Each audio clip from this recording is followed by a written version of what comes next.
आने वाली किस्त मेरी जिंदगी है तू की वाकई जबरदस्त होने वाली है, क्योंकि इस बार फारिया अपनी माँ के साथ सीधा आयरा के घर पहुंचकर न सिर्फ झगड़ा करेगी बल्कि उसे उसकी औकात भी याद दिलाने की कोशिश करेगी। ये सब देखकर आयरा फौरन कामयार को कॉल करेगी और उससे बताएगी कि तुम्हारी महबूबा अपनी माँ समेत हमारे घर लड़ाई डालने आई हुई है। ये सुनते ही कामयार गाड़ी फुल स्पीड में भगाकर आयरा के घर पहुंच जाएगा और जाते ही फारिया के मुंह पर एक जोरदार थप्पड़ मारेगा। अब देखना ये है कि क्या इस थप्पड़ के बाद फारिया को होश आएगा या वो फिर भी कामयार और आयरा के बीच में पड़ती रहेगी। आगे बढ़ने से पहले अगर आपने अभी तक हमारा चैनल सब्सक्राइब नहीं किया तो जरूर कर ले। अब कहानी यहाँ आकर और भी दिलचस्प हो गई है, क्योंकि कामयार ने बिल्कुल वही हिकमत अमली इस्तेमाल की जो मैंने पहले ही बताई थी, और इसी वजह से इश्तियाक के माँ बाप आखिरकार मान गए हैं। अब वो दोबारा फलक का रिश्ता लेकर आने के लिए तैयार है और इस बार इन दोनों के रिश्ते में कोई रुकावट नहीं आने वाली।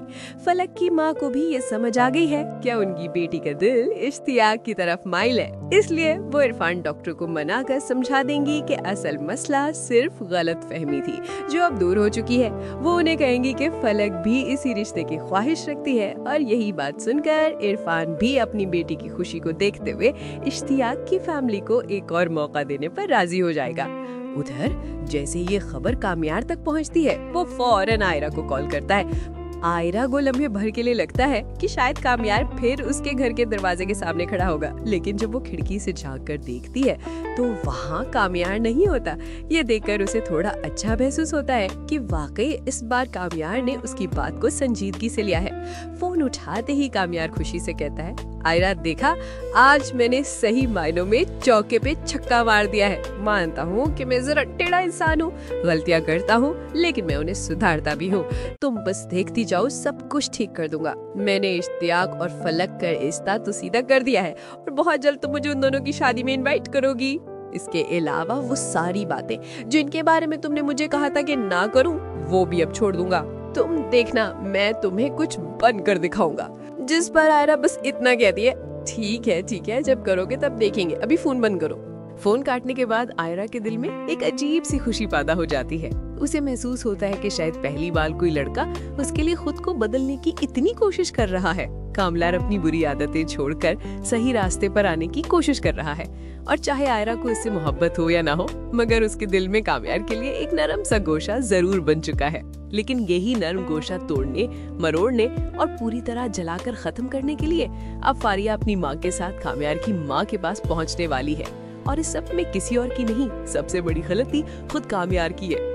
उसने पूरे घर में आयरा का नाम ऐसे फैला रखा है जैसे कोई जश्न हो। वो ये भूल गया कि फारिया के मामले में कितनी संजीदा है, और उसे ये बर्दाश्त ही नहीं कि कामयार किसी दूसरी लड़की की तरफ देखे भी। कामयार ने खुद ही अपने रिश्ते को नजर लगवाने के लिए अपने घर, खास तौर पर फारिया जैसी जुड़ेल दोस्त को सब कुछ बता दिया, और यही बात अब आयरा और कामयार के दरमियान मजीद दूरियां पैदा करने का सबब बनने वाली है। उधर कामयार की माँ भी ये सब सुनकर शदीद गुस्से में आ जाती है। वो अपने शौहर से कहती है कि मैं कामयार को उस लड़की के चुंगल में हरगिज़ नहीं फंसने दूंगी। फारिया ने मुझे सारी हकीकत बता दी है कि वो लड़की किस तरह गोल्ड डिगर है। मैं उसे उसकी औकात दिखाकर रहूंगी, और अगर उसने मेरे बेटे का पीछा ना छोड़ा तो देखना मैं उसका क्या हाल करती हूँ। जिस पर कामयार का बाप बड़ी संजीदगी से जवाब देता है कि गलती लड़की की हो या ना हो, तुम्हारे बेटे कामयार की जरूर होगी, ये बात नोट कर लो। कामयार की माँ फौरन कहती है कि तुम ठीक कह रहे हो, इसीलिए तो कामयार अपनी जिंदगी बर्बाद करने पर तुला हुआ है। आखिर लड़कियों के पीछे इंसान बहुत कुछ बर्बाद कर देता है, तुम्हारा भी तो यही हाल था ना। कामयार के घर की असल कहानी तो उसके माँ बाप की है, जिनके दरमियान इतनी पुरानी तलखियां हैं कि वो आपस में दो प्यार भरे बोल भी नहीं बोल सकते। इन्हीं झगड़ों और बेइत्तेनाई ने कामयार की शख्सियत को बिगाड़ कर रख दिया है। अगर दादी ना होती तो शायद कामयार की बेलगाम हरकतें किसी के काबू में ना आती। उधर कामयार को अभी तक ये बात मालूम नहीं कि फारिया आयरा के घर जाकर उसे धमकी देकर गई है। इसीलिए कामयार एक बार फिर फारिया से अपनी बातचीत शुरू करता है और बड़े एतमाद से कहता है कि उसे खुद को एक काबिल इंसान बनाना है, वो सब कुछ करके दिखाना है जो आयरा चाहती है। फारिया तन से पूछती है कि क्या ये सब सिर्फ इस लड़की के लिए कर रहे हो? कामयार साफ कहता है कि हाँ, आयरा समझती है कि उसमें कोई अहदाफ नहीं, कोई मकसद नहीं, इसलिए वो उससे दूर दूर रहती है। वो चाहता है कि खुद को साबित करे और फिर आयरा को मना ले। मुझे तो यहाँ समझ नहीं आती कि कामयार को आयरा की बातें फारिया जैसे इंसान से डिस्कस करने की जरूरत ही क्या है। लेकिन मसला यहीं खत्म नहीं होता। काम्यार अपनी माँ को भी सच्चाई बता देता है और यही गलती उसके रिश्ते को आयरा से हमेशा के लिए बर्बाद कर देगी।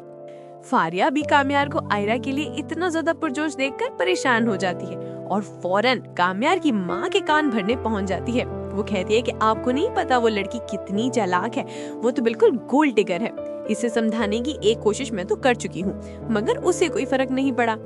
अब अगर आप खुद चलकर उसकी फैमिली के सामने उसका असल चेहरा दिखाएं और बताएं कि वो आपके बेटे से दूर रहे, तभी उसे समझ आएगी। जब उसके अपने घर वाले उसे डांटेंगे तो वो सीधी भी हो जाएगी। जैसे ही काम्यार की माँ फारिया के साथ आयरा के घर पहुंचती है, आयरा दोनों को देखकर एकदम हैरान रह जाती है।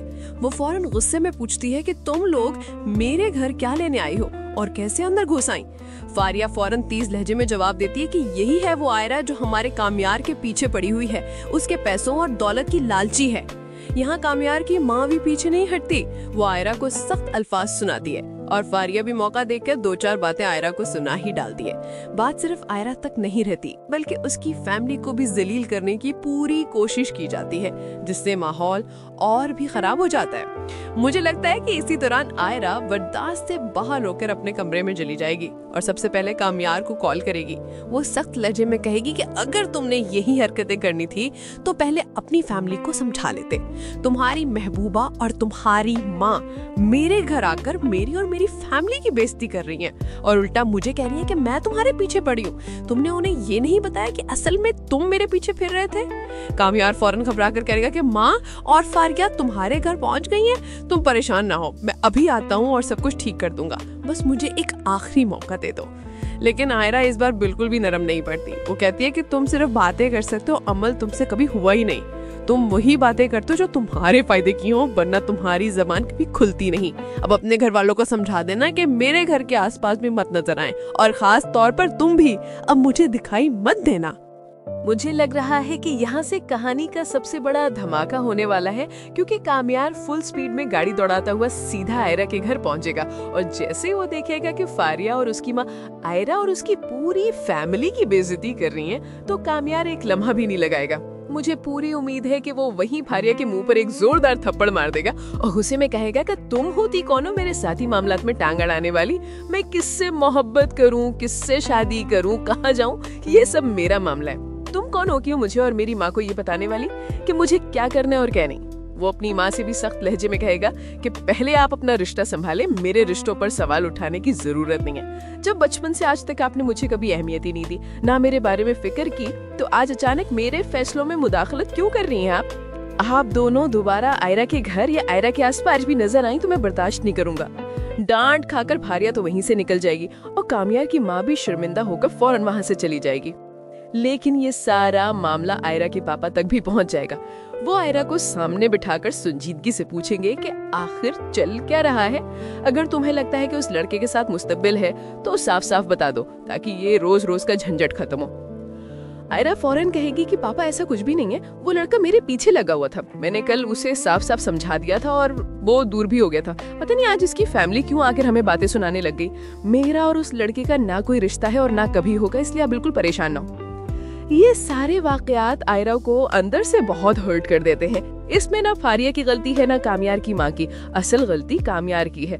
जब उसे मालूम था कि आयरा ने अभी तक उसे कबूल ही नहीं किया तो उसे घर भर में ढंढोर पीटने की क्या जरूरत थी। और ये भी जानते हुए कि फारिया कितनी हसद करने वाली लड़की है, वो काम्यार को हासिल करने के लिए किसी भी हद तक जा सकती है। काम्यार को चाहिए था कि आयरा का जिक्र तो कम से कम फारिया के सामने ना करता। जो बात बन सकती थी वो फारिया ने आकर बिगाड़ दी। वो तो चाहती यही थी कि आयरा और काम्यार कभी एक ना हो। अब सवाल ये है कि इतना बड़ा ड्रामा होने के बाद काम्यार आयरा को कैसे मनाएगा, और क्या आयरा अब भी काम्यार के लिए तैयार होगी या उसके दिल का नरम गोशा मुकम्मल तौर पर टूट चुका है। अपनी राय जरूर कमेंट में बताएं और मजीद ऐसे ड्रामा रिव्यूज देखने के लिए चैनल को सब्सक्राइब करना मत भूलिएगा।